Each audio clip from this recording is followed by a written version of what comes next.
Why? Because the new literacy is a direct outgrowth of the communications revolution which began in the 1970s and early 1980s with the very first personal computers and printers. Together with the early printers and early word processors, for the first time, the home user could style text, not just edit it. More important, these tools made revision something mechanically easy to do, and thus something everyone could do, not just professional writers and editors. Thus was born the expectation of the print-ready document for the everyday writer.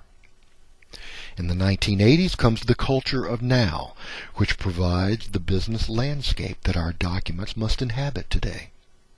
This landscape was forever altered by the second fax machine. You see, one fax machine by itself is of no use, a mere curiosity. Like the telephone, it takes two.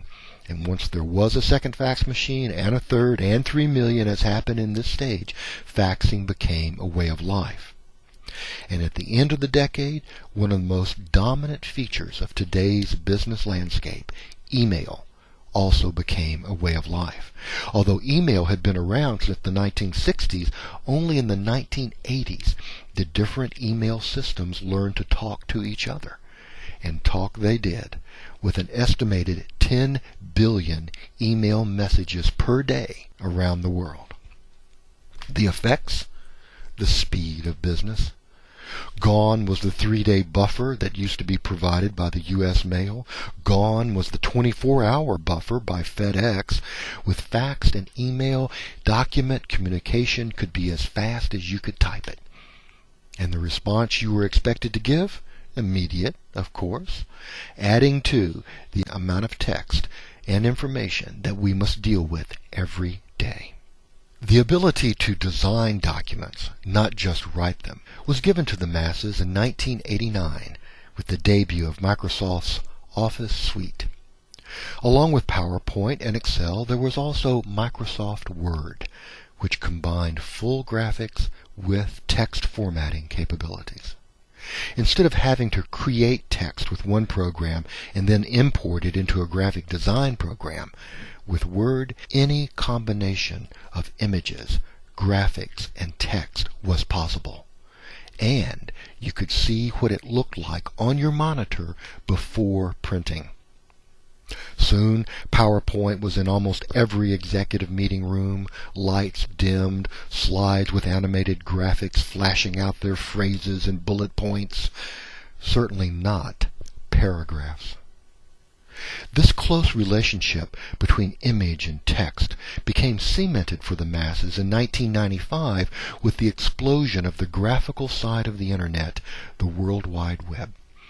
Soon you were hearing statistics like this one from Sun Microsystems Science Lab, which found that 79% of users scanned and skimmed instead of reading word for word.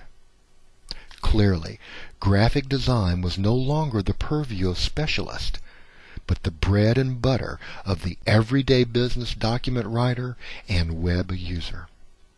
The consecutive paragraphs of text, they were being replaced by the discrete chunks of the new visual literacy. Lists, tables, charts, call-out boxes, and short paragraphs.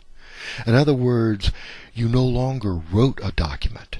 You had to learn to design it and to use your design skills to map your information for your reader, who was also now the viewer of your document.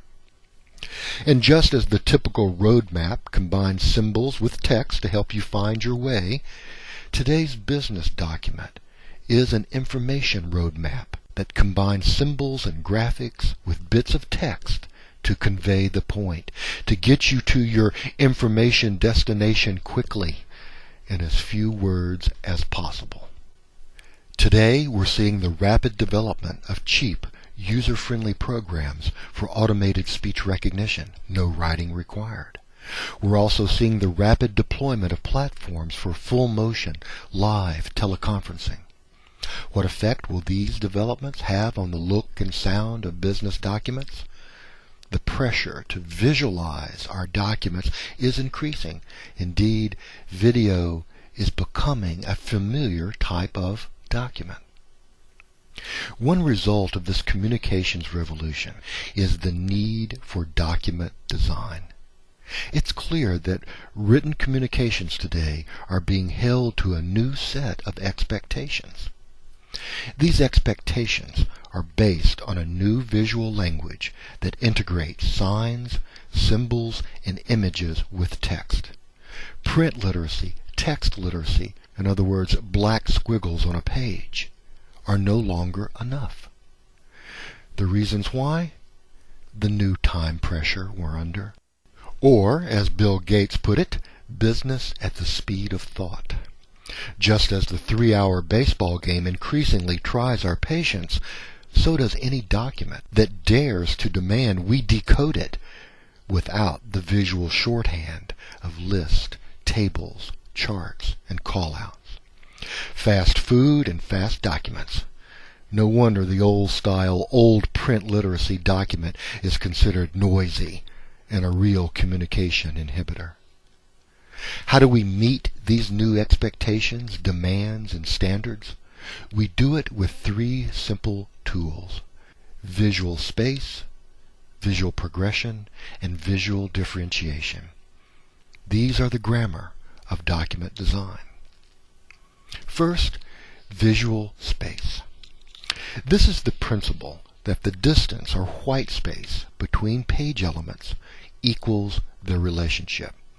The closer they are to each other on the page, the more related they are conceptually, and vice versa.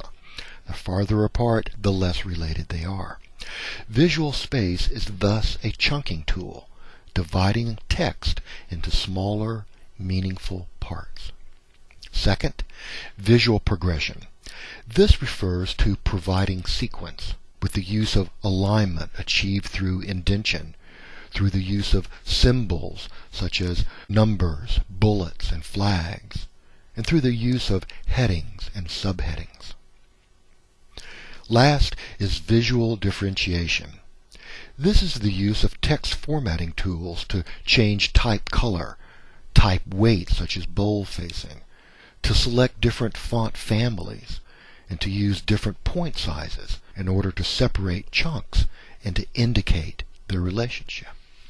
In part 2 of this presentation, we're going to apply the concepts of visual SPD to a typical magazine article, and then we'll learn the secrets of info mapping and chunking.